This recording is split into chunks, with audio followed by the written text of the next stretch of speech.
నందమూరి బాలకృష్ణ వరుస హిట్లతో జోరు మీద ఉన్నాడు. వీరసింహారెడ్డి, భగవంత్ కేసరి, డాకు మహారాజులతో జోష్ పెంచాడు. వరుసగా మాస్ హిట్లు కొడుతున్న బాలయ్య మరోసారి మాస్ మూవీని రెడీ చేసి పెట్టుకుంటున్నాడు. ఆయనకు వీరసింహారెడ్డితో మంచి హిట్ ఇచ్చిన గోపీచంద్ మల్లినేనితో మరో మూవీ చేసేందుకు రెడీ అవుతున్నాడంట. రీసెంట్ గానే గోపీచంద్ బాలయ్యకు కథ చెప్పినట్టు తెలుస్తుంది. ఆ కథ కూడా బాలయ్యకు నచ్చినట్టు సమాచారం. త్వరలోనే ఈ విషయాన్ని అధికారికంగా ప్రకటించేందుకు ఇద్దరూ రెడీ అవుతున్నారంట. జూన్ 10న బాలయ్య బర్త్డే ఉంది. ఆ రోజు ఈ మూవీని ప్రకటించే అవకాశాలు కనిపిస్తున్నాయి.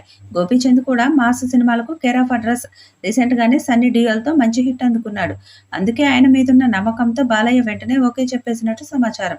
అఖండ 2 అయిపోయిన తర్వాత బాలయ్య సినిమా ఉండే ఛాన్స్ ఉంది. ఈ సినిమాను కూడా మైత్రి మూవీ మేకర్స్ వాళ్ళే నిర్మించే అవకాశాలు ఎక్కువగా కనిపిస్తున్నాయి. గోపీచంద్ ఈ మూవీని కూడా మాస్ యాంగిల్లోనే రెడీ చేస్తున్నాడంట. రీసెంట్ గా డాకు మహారాజ్తో విజయాన్ని అందుకున్న బాలయ్య ఇప్పుడు మరో సినిమాను పట్టాలెక్కించేందుకు రెడీ అయిపోతున్నాడు. అయితే మాస్ సినిమాలకు తనదైన మార్కు చూపించే బాలయ్య మళ్ళీ అదే ఫార్ములాను నమ్ముకున్నాడు. దీంతో బాలకృష్ణతో మరో యాక్షన్ మూవీని ప్లాన్ చేశారట గోపీచంద్. ఇటీవల బాలకృష్ణకు గోపీచంద్ ఓ కథ చెప్పగా ఈ సినిమా చేసేందుకు ఓకే చెప్పారట. జూన్ 10న బాలకృష్ణ బర్త్డే.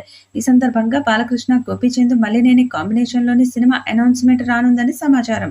ప్రస్తుతం దర్శకుడు బోయపాటి శ్రీనుతో అఖండ 2 సినిమా చేస్తున్నారు బాలకృష్ణ.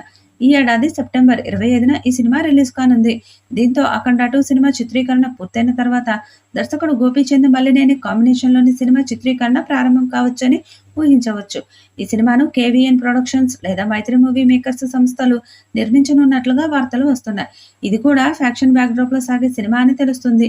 ఈ చిత్రానికి నాయకుడు అనే టైటిల్ పెడతారని సమాచారం. దాంతో భారీ అంచనాలు ఉన్నాయి. త్వరలోనే అధికార ప్రకటన రానుంది. మరి ఈ చిత్రం ఎలాంటి రికార్డ్స్ క్రియేట్ చేస్తుందో చూడాలి. ఈ వీడియోపై మీ అభిప్రాయాన్ని కామెంట్ బాక్స్లో తెలియజేయండి. ఈ వీడియో మీకు నచ్చితే లైక్ చేయండి, షేర్ చేయండి, కామెంట్ చేయండి. మరిన్ని అప్డేట్స్ కోసం మన ఛానల్ని సబ్స్క్రైబ్ చేయండి. అలాగే పక్కనే ఉన్న గంట సింబల్ని గట్టిగా కొట్టండి.